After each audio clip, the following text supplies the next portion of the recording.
If you're like me and you're into video games, then at one point or another you've probably thought, what does it take to make a video game? You may have done some research into it, may have even downloaded an engine or two and watched a couple of Brackeys tutorials. Maybe you learned how to make a 2D character move, jump and attack. You may have trialed some 3D work, getting a character moving, accessing Mixamo and adding animations. You may have also looked into making your own character model and found yourself making donuts in Blender. And if you're like me and you say, alright, let's put everything I've learned into practice, and you sit down to make a video game, and you realize you've retained literally nothing from the countless YouTube videos that you watched. Computer load up a Brackeys YouTube tutorial. This is a process I've gone through like 3 times in the past 3 years, where in an attempt to get into game dev, I try and learn everything and anything, telling myself that I'll get a good understanding of what goes into game dev before realizing I've bitten off more than I can chew. I realize I wasted all my time watching Sebastian Graves' How to Make Dark Souls and Unity videos. And so I end up becoming a master of none as opposed to a jack of all trades. It's frustrating and depressing, and if you've tried to get into game design, then I'm sure you know exactly what I'm talking about. But this time around, I wanted to do it differently. I wanted to avoid this burnout loop. The cycle ends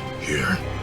Must be better than this. And so I've been doing game dev on and off for about 2 months, and I've made some, not a lot, but I've made some progress, and I figured this would be a good place to share it. And so here's the process I went through for my first few steps of game dev, and I'll chuck whatever references and resources I found in the description below. Now, before even starting the project, there were 2 things I needed to establish. One was to figure out what the causes of my previous burnouts were so I can avoid doing those in the future, and the other was to develop a simple plan that I could realistically achieve, and set small goals along the way to keep me motivated and to help build self-efficacy. Now, for the previous burnouts, it all boiled down to 3 things. 1, feeling like I had to do everything, or in other words, getting sidetracked. During my previous attempts, I'd always start strong, but then go down these rabbit holes of trying to make my own characters and make my own animations and learn texturing, but I spend more time learning how to rig models than actually developing the game and its systems. What the hell?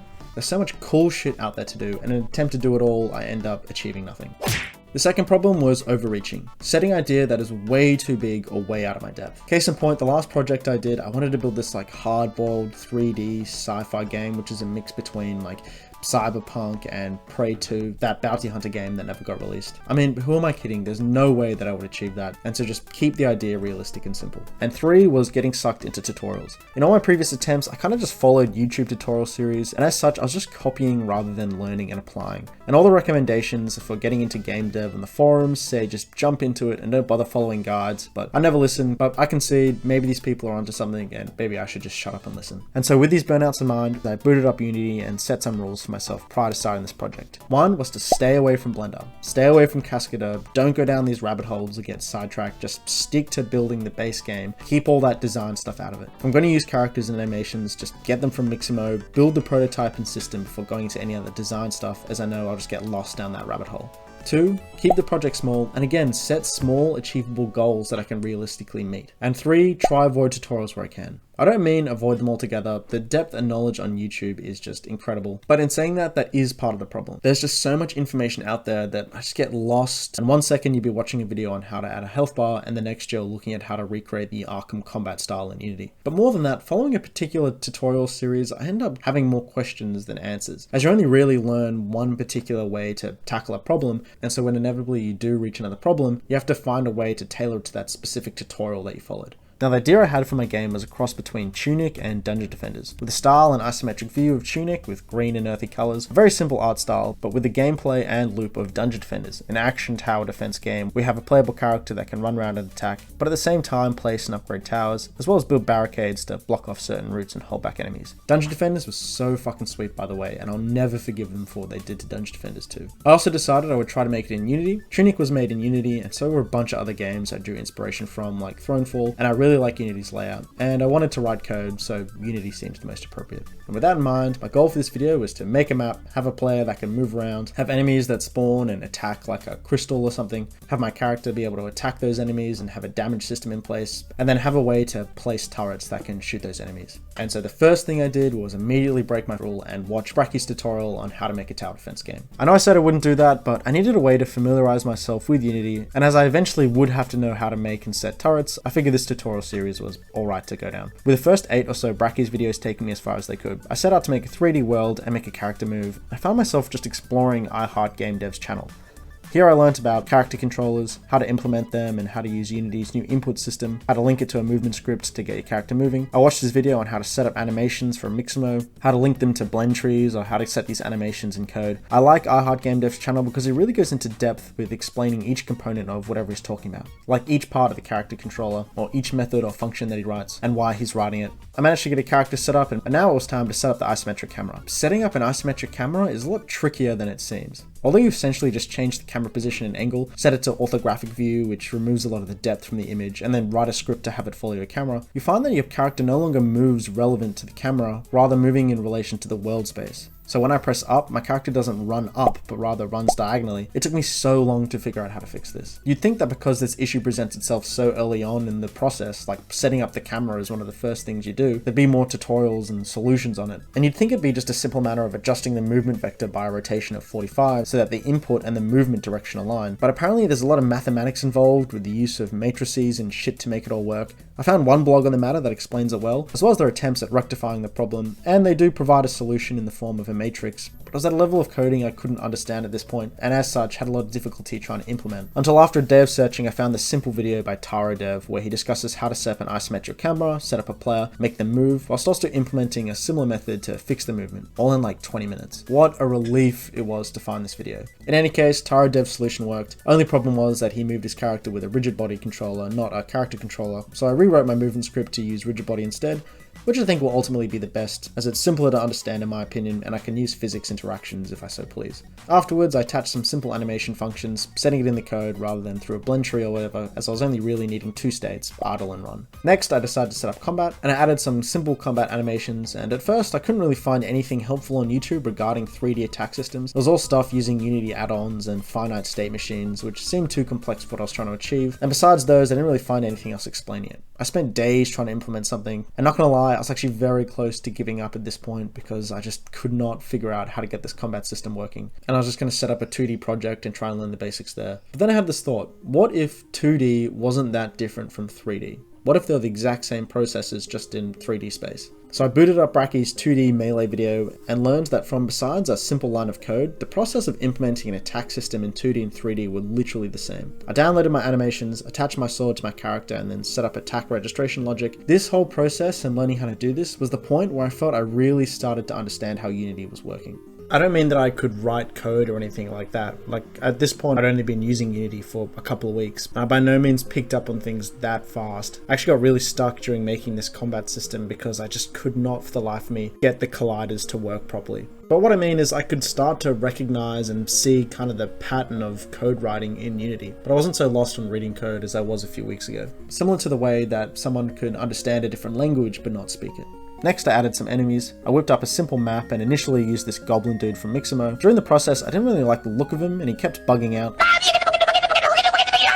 So I found this free asset pack on the Unity store and replaced the goblin for these simple mushroom guys that would better fit the tone I was going for. I set up animations, and initially I set up some pathfinding using the waypoint system that Bracky's talked about in his Tower Defense series, which essentially just had enemies spawning in and following some preset waypoints. However, I came into some issues with this when setting up the wave spawning system, where the enemy would spawn in and it just wouldn't move. And essentially this came down to when the enemy would be instantiated, it would lose its target reference, because when instantiating prefabs or prefabricated objects, you need to write it in the code so that the enemy finds the target when spawning in. No biggie, just get it to find the waypoints in the code. But then I realized that if I'm going to be having multiple spawn points for enemies, then I'm going to have a lot of waypoints that need to be set up, and I can quickly see myself losing track of it all. I wanted a way that I could just instantiate an enemy and have it know where it's going, and then figure out its own way there. I then found nav meshes and nav mesh agents, which seemed most fitting to what I wanted. Essentially with nav mesh navigation, it just determines what terrain the enemy or player can walk on, and then bakes in essentially a carpet that that object can move on. Implementing this turned out great, and then I started to look into state machines as a way of getting enemies to swap between targeting the crystal and targeting the player, but again, I encountered a lot of difficulty getting these states to properly transition to and fro, and I think this came from my code being kind of poorly set up to begin with.